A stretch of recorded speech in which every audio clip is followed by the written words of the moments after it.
আসসালামু আলাইকুম ভিউয়ার্স, আশা করছি সকলেই ভালো আছেন। আমিও ভালো আছি। তো অফিসেরই কাজ করতেছিলাম 10 নম্বর সেক্টর। হঠাৎ করেই অফিস থেকে ফোন আসছে যে তুরাগ নদীর পাশে আইসি হসপিটাল, ঠিক আছে, আইসি হসপিটালে এখানে নাকি আমাদের লাইন ডাউন হয়ে গেছে।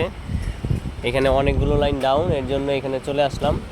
তো এসে যা দেখলাম, এই যে আইসি হসপিটালের যে রাস্তাটা, এটা হচ্ছে আইসি হসপিটালের রাস্তা, আর এখানে সামনে হচ্ছে মহিলা ও শিশু হসপিটাল, ঠিক আছে। এই যে সিরিয়ালে, এই যে ঢোকার সময় যে সিরিয়ালে দোকানগুলো পরে দেখতে পাচ্ছেন, এই যে দোকানগুলো, দোকানের উপরে দিয়ে হচ্ছে যে আমাদের তার গেছে এইভাবে, ঠিক আছে। তো আমাদের তারটা খুব সম্ভবত নিচে নেমে গিয়েছিল হয়তো বা, যার কারণে এই যে দেখেন, এই চিপার মধ্যে তারটা কাটা পড়ছে, চিপার মধ্যে দেখছেন। এই যে রিফাত ভাই কাজ করতেছে আর জামিল চৌধুরী, ঠিক আছে।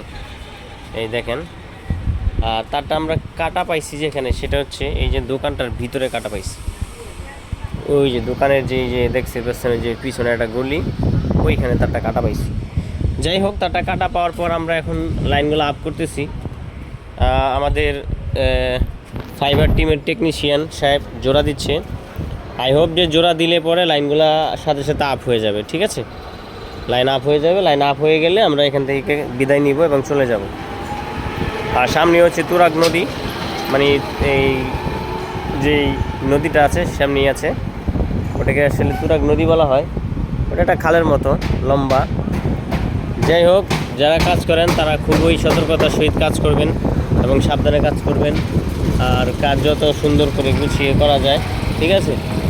আমাদের জন্য দোয়া করবেন যাতে আমরাও সুন্দরভাবে কাজ করতে পারি কাস্টমারকে খুশি করার জন্য। এ পর্যন্ত ভালো থাকবেন, সুস্থ থাকবেন। আসি। আসসালামু আলাইকুম রহমতুল্লাহ।